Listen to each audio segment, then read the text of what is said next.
O relógio digital na mesa de cabeceira marcava 21h17. Seus números vermelhos queimavam minhas retinas como uma acusação. Eu não dormia direito há semanas.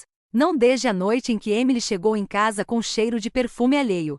Agora, sentado sozinho em nossa cama king size enquanto ela supostamente estava em mais uma reunião urgente com um cliente, finalmente admitiu que vinha negando há meses. Meu casamento era um cadáver que eu tentava desesperadamente ressuscitar. Lembro-me de ter conhecido Emily na biblioteca da universidade, há 12 anos. Ela estava pegando o mesmo livro de economia e nossas mãos se tocaram. Um clichê tão grande que me dá nojo agora. Mas meu Deus, como ela era linda naquela época. Ainda é, suponho, embora a beleza pareça veneno quando usada como arma contra você. Estudamos juntos naquela noite e em todas as noites seguintes. Pedi-a em casamento no Chalauron, o restaurante francês onde tivemos nosso primeiro encontro de verdade.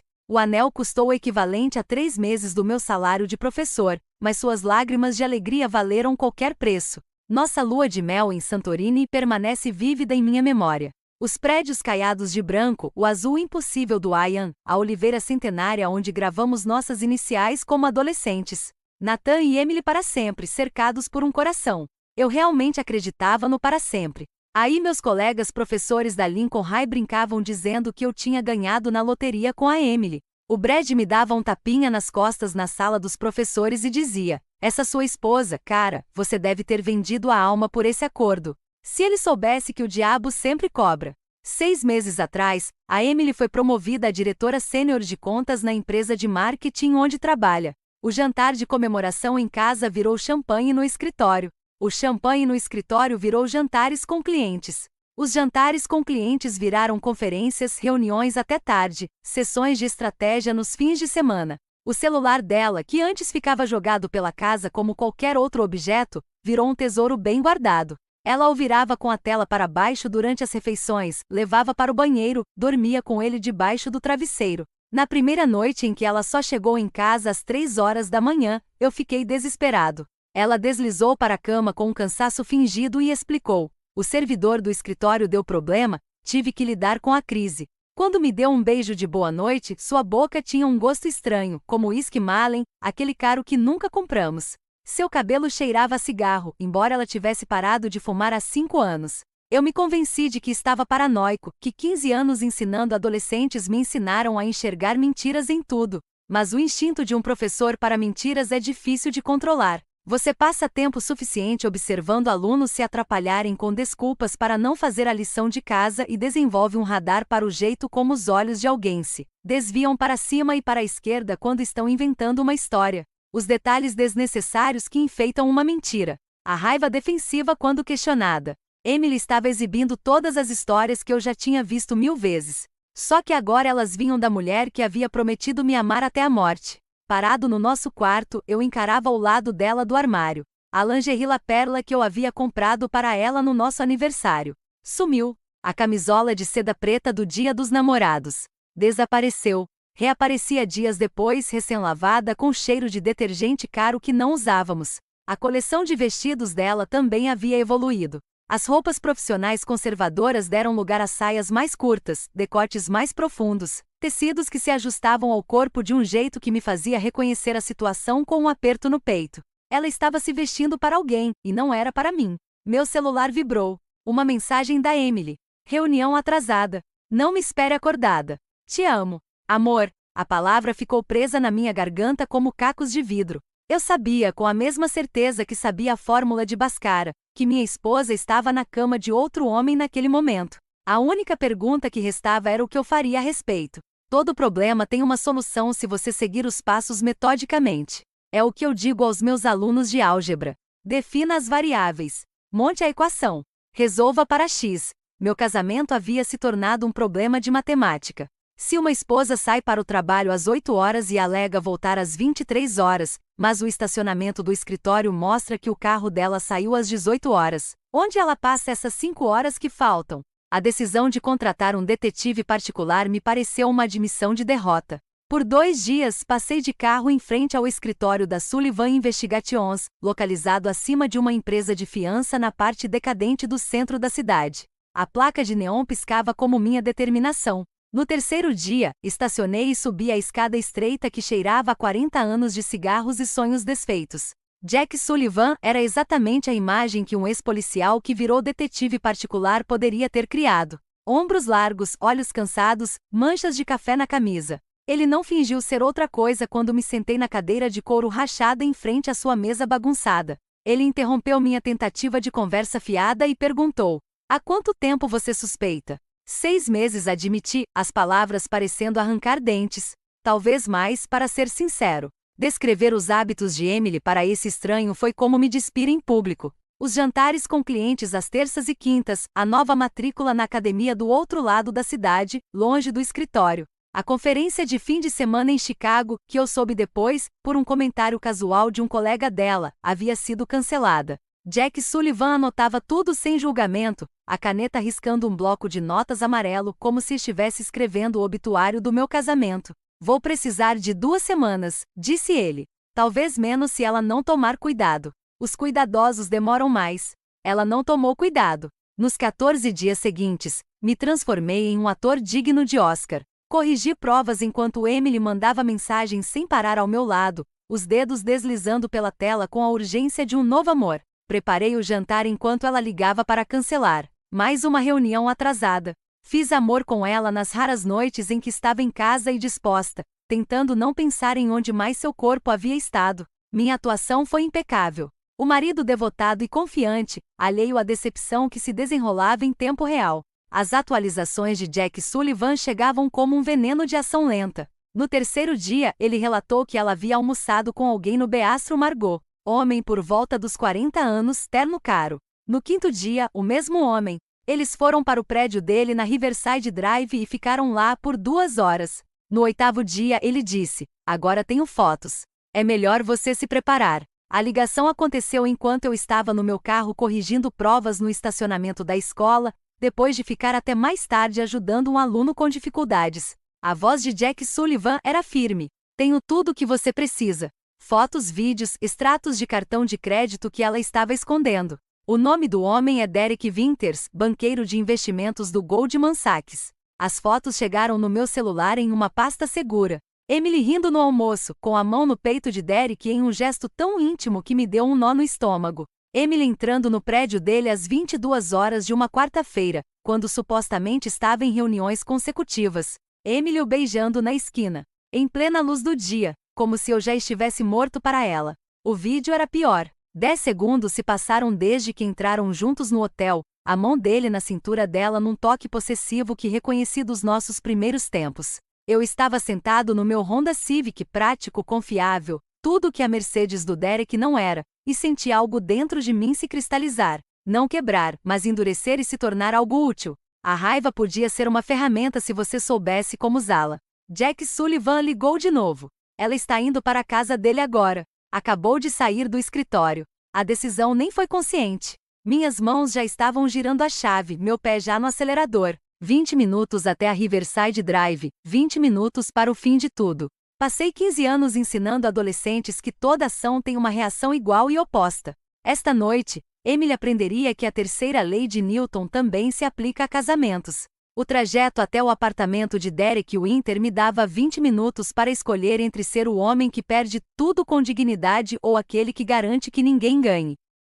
Meus nós dos dedos ficaram brancos contra o volante enquanto fantasias violentas passavam pela minha cabeça. O estalo satisfatório do nariz dele sob meu punho. O rosto chocado de Emily enquanto eu destruía algo precioso para ela. Mas violência era coisa de amador. Passei anos ensinando crianças que a solução mais inteligente raramente era a mais barulhenta. A Riverside Drive era tudo o que eu esperava. Gramados impecáveis, carros europeus, o tipo de bairro onde o salário de um professor era insignificante. O prédio de Derek tinha porteiro, mas eu tinha dado aulas para o filho dele 3 anos atrás. Tommy tinha dificuldades com geometria até que eu passei a dar aulas particulares para ele nos meus intervalos de almoço. O rosto do porteiro se iluminou ao reconhecê-lo. Senhor Grant, o que o traz aqui? Visitando um amigo, eu disse, a mentira suave como água. Derek Winters. Ele está me esperando. Tommy não questionou. Bons alunos raramente questionam seus professores favoritos.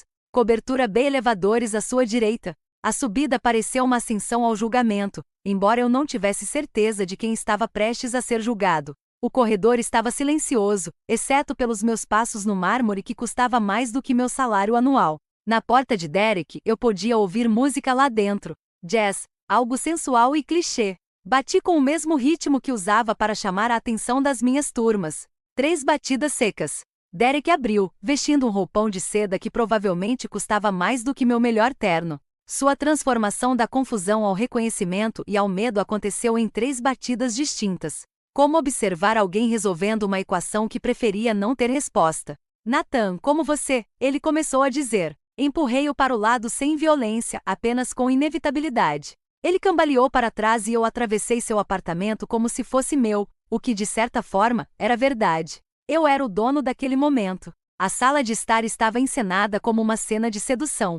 Luzes baixas vinham borbulhando na mesa de centro, minha esposa no sofá de couro vestindo o roupão de seda que eu havia comprado para ela no nosso aniversário. O rosto de Emily era uma obra-prima de oscilação emocional. A surpresa se transformou em culpa. A culpa se endureceu em desafio. O desafio se desfez em manipulação desesperada.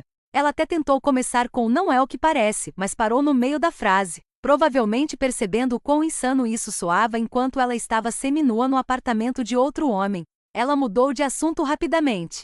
Simplesmente aconteceu. Nathan, eu ia te contar quando. Minha voz saiu firme, professoral. Depois das reuniões de quinta-feira durante a conferência de Chicago que foi cancelada, ou talvez depois que você o terminou na cama, eu paguei metade. Derek tentou se aproximar. Olha, cara, talvez devêssemos todos calar a boca. Eu nem olhei para ele. Você é irrelevante. Você é apenas a variável mais recente em uma equação que sempre daria 0. Peguei meu celular e depois os papéis do divórcio que meu advogado havia preparado às pressas naquela tarde. O rosto de Emily empalideceu quando os coloquei na mesa de centro ao lado do vinho. Belry Semberger preparou isso hoje, eu disse, me referindo ao melhor advogado de divórcio da cidade. Você se lembra do Belry? Jantamos com ele e a esposa no Natal passado. Você disse que ele parecia implacável. Você estava certa. A voz de Emily falhou enquanto ela implorava. Nathan, por favor, podemos conversar sobre isso. Estamos conversando. Eu estou conversando. Você está ouvindo. Como se você devesse ter me ouvido quando prometeu abandonar todos os outros. Peguei meu celular e tirei uma foto dos dois. Derek tentou cobrir o rosto. Emily apenas encarava. Documentação para o divórcio. Belry diz que infidelidade ajuda na divisão de bens. A manipulação de Emily mudou para raiva. Exatamente como planejado. Você não pode simplesmente. Esta é a minha vida também. Era a sua vida. Mantive meu tom calmo, a mesma voz que eu usava para explicar por que um aluno tinha sido reprovado. Seus pais sabem, aliás. Liguei para eles há 1 hora. Sua mãe chorou. Seu pai disse que não estava surpreso. Aparentemente, você já tinha feito isso antes na faculdade. Gostaria que ele tivesse mencionado isso antes. O rosto de Emily se desfez. Você ligou para meus pais e para o seu chefe. Denúncia anônima sobre o uso indevido de recursos da empresa. Aqueles jantares com clientes que você vem reembolsando. Aqueles em que o Derek era o único cliente. Fraude é uma coisa engraçada, Emily. Difícil de provar. Fácil de suspeitar. Carreiras já foram arruinadas por muito menos. Derek finalmente encontrou a voz. Você é louca. Você não pode simplesmente. Eu posso. Eu fiz. Chega. Me virei para sair, mas parei. Oh, Emily. As fechaduras da casa foram trocadas.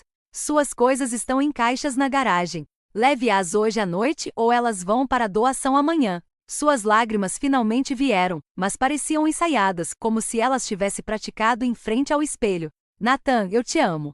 Podemos resolver isso. Aconselhamento, terapia, o que você quiser. Eu quero uma esposa que não fique trabalhando para banqueiros de investimento enquanto eu ensino adolescentes sobre trabalho honesto. Fui em direção à porta. Os carros estão em nossos nomes. Eu cuido da transferência amanhã. Você pode ficar com ele, mas o empréstimo é seu. 72 meses a 6,9% de juros. Derek pode ajudar com os cálculos. A última coisa que ouvi foi Emily me chamando. Sua voz embargada com algo que poderia ter sido arrependimento genuíno. Mas o arrependimento genuíno, após ser descoberto, não é remorso. É apenas decepção por ter sido pega. Emily chegou em casa às 23h47, exatamente 3 horas e 12 minutos depois de eu tê-la deixado na cobertura do Derek. Eu sabia porque estava sentado na sala escura assistindo à transmissão da câmera de segurança no meu laptop. Ela tentou abrir a porta com a chave 3 vezes antes de aceitar que não funcionaria, e então bateu na porta com os 2 punhos. Ela gritou do lado de fora: Nathan, abra a porta. Esta casa também é minha. Deixei-a bater por exatamente 5 minutos, tempo suficiente para os vizinhos perceberem, antes de abrir a porta. Ela havia trocado de roupa, trocado o roupão de seda por jeans e o moletom de Princeton que ela havia roubado de mim anos atrás. Sua maquiagem estava borrada. O rímel desenhava rios pretos em suas bochechas. Seus pertences estão na garagem, eu disse, bloqueando a entrada. Tudo está etiquetado.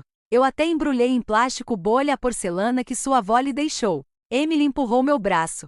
Você não pode simplesmente me trancar para fora da minha própria casa. Nossa casa, passado, e legalmente eu posso, já que você abandonou a residência conjugal para cometer adultério. Palavras do Belry, não minhas. Ela tentou me empurrar. Eu não cedi. Quero conversar. Precisamos conversar. Tudo bem, converse. A hora seguinte foi uma aula magistral de táticas de manipulação. Ela passou por todas as estratégias do manual, e eu as cataloguei como um cientista observando fenômenos previsíveis. Primeiro vieram as lágrimas e os pedidos de desculpas. Me desculpe. Eu não sei o que estava pensando. Não significou nada. Respondi mostrando a ela os extratos do cartão de crédito que Jack Sullivan havia encontrado. O nada que significava lingerie da Agent Provocateur. Escapadas de fim de semana para os Hamptons. Um relógio de $3.000 para o aniversário do Derek. Depois veio a raiva e a transferência de culpa. Você nunca estava aqui. Sempre corrigindo provas. Sempre em eventos da escola. Eu me sentia sozinha. Lembrei-a de que eu havia me oferecido para reduzir as atividades extracurriculares, mas ela disse que precisávamos da renda extra para as férias dos sonhos dela em Bali, aquelas que ela aparentemente planejava fazer com o Derek, com base nas confirmações por e-mail que o Jack Sullivan havia descoberto. Em seguida veio a negociação. Podemos tentar terapia. Eu peço demissão. Vamos nos mudar para um lugar novo. Recomeçar do zero. Mostrei as mensagens de texto que o Jack Sullivan havia capturado. 3 meses dela dizendo ao Derek que planejava me deixar depois da temporada de bônus, que ela só precisava acertar as coisas primeiro. Finalmente o desespero. Lembra do nosso casamento? Lembra de Santorini? Lembra quando o papai teve o ataque cardíaco e você ficou comigo no hospital por 3 dias? Eu me lembro de tudo o que eu disse. Eu me lembro de você prometendo me amar e cuidar de mim. Eu me lembro de você dizendo que o Derek era apenas um cliente. Eu me lembro da última terça-feira, quando você disse que estava em uma reunião de apresentação, mas você estava no apartamento dele. Eu tenho os registros de data e hora, Emily.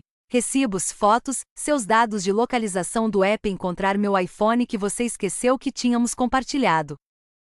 Ela desabou nos degraus da varanda. E por um instante, ela pareceu a garota por quem eu me apaixonei, vulnerável, perdida, linda em sua imperfeição. Mas aquela garota era um fantasma, e eu não aguentava mais ser assombrado. Seus pais estão te esperando, eu disse. Sua mãe arrumou seu antigo quarto. Emily olhou para mim com olhos vazios. Você contou tudo para eles. Chega. Eles estão decepcionados, mas não surpresos. Aparentemente, isso é um padrão. Sua voz ficou mais baixa. E o trabalho? Você realmente contou? O RH vai querer discutir seus relatórios de despesas. Eu contrataria um advogado. Ela se levantou cambaleante e me encarou com algo parecido com dignidade. Suponho que você queira o anel de volta. Fique com ele. Venda. Dê para o Derek. Eu não me importo. Sua acusação final saiu afiada e amarga. Você está gostando disso. Você está gostando de me destruir. Não, eu disse honestamente. Estou gostando da clareza. Durante 6 meses me afoguei em dúvidas, pensando que estava paranoica, com ciúmes e insegura. No fim das contas, eu estava certíssima. Entrei e voltei com as chaves do carro dela e as caixas que eu havia empacotado com precisão cirúrgica. Cada uma etiquetada com roupas, produtos de higiene pessoal, livros, mentiras que você contou. A última continha nosso álbum de casamento, as cartas de amor que ela me escreveu na faculdade, a renovação de votos que fizemos aos 5 anos de casamento. Ela podia decidir o que fazer com esses restos. Enquanto carregava as caixas no carro, perguntou baixinho: e o Derek? Você vai arruinar a vida dele também? E ele? Você vai arruinar a vida dele também? Ele mesmo fez isso quando decidiu se casar com uma mulher, embora a esposa dele talvez gostasse de saber que eles têm 3 filhos, não é? Gêmeos e uma menina. O rosto de Emily empalideceu. Ele é casado. A risada que escapou de mim foi amarga como café preto. Você não sabia? Meu Deus, Emily, você destruiu o nosso casamento por um homem que estava te enganando do mesmo jeito que você me enganou. Ela partiu às 0h58, as luzes traseiras desaparecendo em um futuro que não compartilharíamos. Eu estava parada na porta da casa que agora parecia grande demais, silenciosa demais, cheia de fantasmas demais. Mas, pela primeira vez em meses, eu conseguia respirar sem me sentir como se estivesse me afogando. 6 meses depois eu estava na varanda do meu apartamento, observando o nascer do sol pintar o rio de dourado. O café na minha mão estava perfeito. Torra escura, sem açúcar, sem concessões. Meu novo apartamento era menor que a casa, mas cada centímetro era meu. Sem fantasmas nessas paredes, sem memórias à espreita nos cantos. O divórcio era definitivo. Emily não contestou nada, provavelmente esperando que a submissão deixasse uma brecha para a reconciliação. Essa porta foi selada e enterrada sob o concreto. Soube por amigos em comum que Dererick terminou tudo depois que a esposa descobriu. Aparentemente, a emoção de trair não se traduzia em um relacionamento real. Emily voltou a morar com os pais temporariamente e depois alugou um apartamento do outro lado da cidade. Sua carreira na empresa de marketing terminou discretamente com uma carta de demissão e um acordo de confidencialidade. Na escola, meus colegas pararam de me tratar como se eu fosse de vidro. Meus alunos, com sua capacidade sobrenatural de sentir autenticidade, perceberam algo diferente. Eu me tornei o professor que lhes dizia a verdade. Não apenas sobre equações quadráticas, mas sobre a vida. Sobre como as pessoas podem decepcionar. Sobre como, às vezes, a resposta certa para um problema é parar de tentar resolvê-lo e ir embora. Na semana passada, um aluno me perguntou, Sr. Grant, por que o senhor nunca teve filhos? Porque algumas coisas acontecem exatamente como deveriam, respondi, e era sincero. Comecei a me encontrar com alguém, Sarah, que lecionava história na Jefferson High, do outro lado da cidade. Ela tinha sua própria história de divórcio, suas próprias cicatrizes, sua própria apreciação por segundas chances que vinham sem ilusões. Não falávamos sobre para sempre nem gravávamos nossos nomes em árvores. Apenas apreciávamos o que era real, o que estava presente, o que era honesto. No mês passado voltei sozinho a Santorini. Encontrei aquela oliveira antiga com nossas iniciais ainda visíveis na casca. Nathan e Emily para sempre. Passei os dedos sobre a escultura, sentindo apenas um leve interesse arqueológico por esse artefato de uma vida passada. A árvore sobreviveu séculos antes de nós e sobreviveria séculos depois. Nosso para sempre durou 12 anos, o que na grande escala das coisas, mal chega a uma estação. Pensei em esculpir algo novo, talvez raspar as marcas antigas. Em vez disso, tirei uma foto e fui embora sem olhar para trás. Que a árvore guarde seu registro de um amor que um dia existiu. Que outros casais adicionem suas próprias promessas à sua casca. Algumas durariam, a maioria não. A árvore permaneceria indiferente a tudo isso. Agora, parado na minha varanda, penso em Emily às vezes, não com raiva ou saudade, mas com uma estranha gratidão. Sua traição foi um presente embrulhado em espinhos. Libertou-me de uma vida construída sobre belas mentiras, obrigou-me a construir algo genuíno a partir dos escombros. Eu era um professor melhor, um homem melhor, talvez até um parceiro melhor para Sarah, porque aprendi a diferença entre o que parecia perfeito e o que realmente era. Meu telefone vibrou. Uma mensagem da Sarah. Jantar hoje à noite na minha casa. Prometo não alegar nenhuma emergência de cliente. Sorri. Agora podíamos brincar sobre isso. A destruição que nos uniu. Respondi, só se você prometer não colocar como despesa. O nascer do sol terminou seu espetáculo e entrei para me arrumar para a escola. 28 adolescentes estavam esperando para aprender sobre como resolver equações com X. Eu os ensinaria a fórmula, os passos, a progressão lógica do problema à solução. Mas talvez eu também os ensinasse que, às vezes, a coisa mais importante a saber sobre uma equação é quando parar de tentar equilibrá-la e começar do zero com variáveis completamente novas. Essa foi a verdadeira lição que Emily me ensinou. Às vezes, a melhor vingança não é a destruição, é a reconstrução. Construir algo melhor a partir das cinzas do que alguém queimou. Meu café estava perfeito. O nascer do sol estava perfeito. Minha vida imperfeita finalmente era perfeitamente minha. E assim, chegamos ao fim da história de hoje. Foi o que você esperava, ou teve uma reviravolta inesperada? Estou curiosa para saber sua opinião. Compartilhe suas opiniões nos comentários abaixo e vamos conversar. Se você se interessou por essa história, não se esqueça de clicar no botão gostei. E se você é novo por aqui ou ainda não se inscreveu, agora é a hora perfeita para se juntar à nossa comunidade. Eu trago histórias novas e cativantes todos os dias, então clique no botão inscrever-se e ative as notificações para não perder nada. Obrigado por assistir e até a próxima!